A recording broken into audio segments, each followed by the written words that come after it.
Last month, 2 journalists were tragically shot and killed on live television. Do you want to know the amount of gun control laws that we've added to the law book since?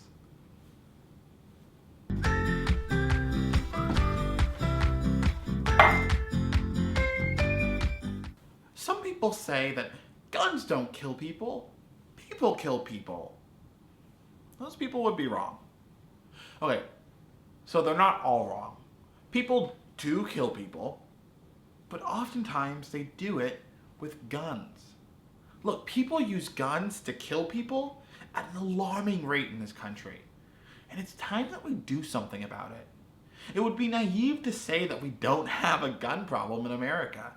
I mean, have you turned on the news lately? At least 3 people are dead and several others injured after a gunman opened fire inside a movie theater in Lafayette, Louisiana. David, you were just getting back. You were there last night. Yeah, and as I mentioned to you, Robin, just 3 people survived this. Families are coming here to this church, dropping off candles and flowers and their tears. They were doing a routine interview. You saw Allison on camera with the person she was interviewing. You heard several shots fired. Allison screamed. We've become all too accustomed to hearing about mass shootings on the news. Look, we've seen the pictures of the aftermath. We've heard and watched the emotional and tear-filled interviews of people who have lost loved ones, and we've become almost numb to it. You know, we've seen the shooting at Emmanuel AME Church in South Carolina, or the mass shooting at a Louisiana movie theater. We've seen those ones. But what about the rest of them?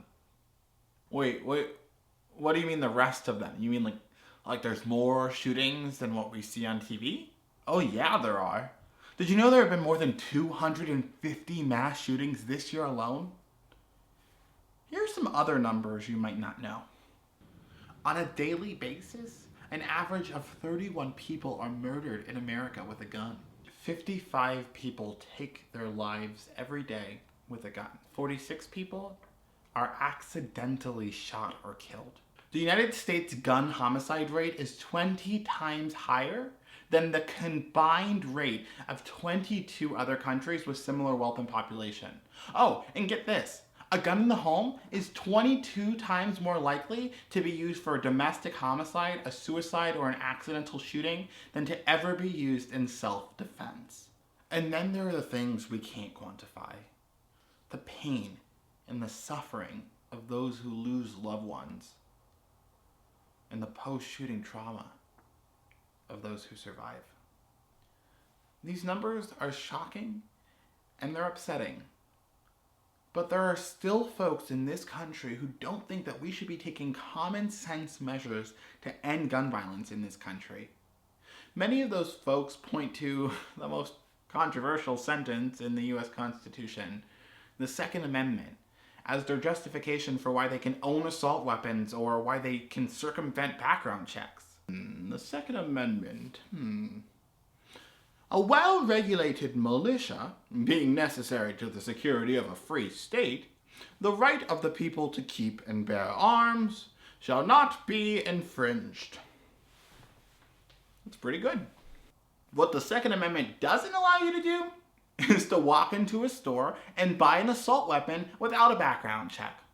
Look, but you're probably saying, but Ben, the Second Amendment doesn't just allow for us to form a militia. You're right. In 2008, the Supreme Court ruled that the Second Amendment also referred to self-defense in the home. But you don't need an assault weapon to defend your home. Look, no constitutional right guarantees a concealed weapon. There's no right to use armor-piercing bullets. There's no right to have an extended magazine. There's no right to skip a background check. Those things aren't rights. This year, 36,000 people will die because of gun violence. 76,000 in this country will be shot. Millions of guns will be sold, and 40% of them will be without a background check. We have an epidemic in this country. So what do we do about it? Well, the Protection and Equity Institute has some really good ideas. Number 1, establish a culture of gun safety. As the country with the most guns in the world, we should be taking every step to make sure that our people are protected. That means ensuring that the proper training and licensing is mandated. And not just once in a lifetime, but we should be requiring folks to update that training, update their licensing, at least make it as stringent to get a gun as it is to get a driver's license. Number 2, support access to mental health treatment. While gun ownership is rising in this country, access to mental health treatment is being slashed all across the country.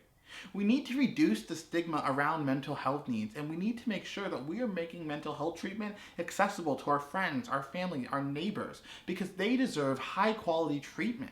Number 3, support sensible gun laws. Look, ban high capacity magazines, expand the 24-hour background check, make it universal. Oh, and we have to reinstate the assault weapons ban. We need to make sure that assault weapons have no place beyond the battlefield in this country. Not in our schools, not in our homes, not in our places of worship.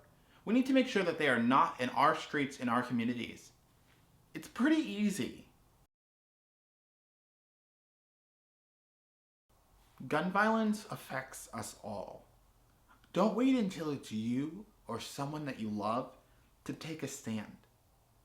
Because by then, it will be too late.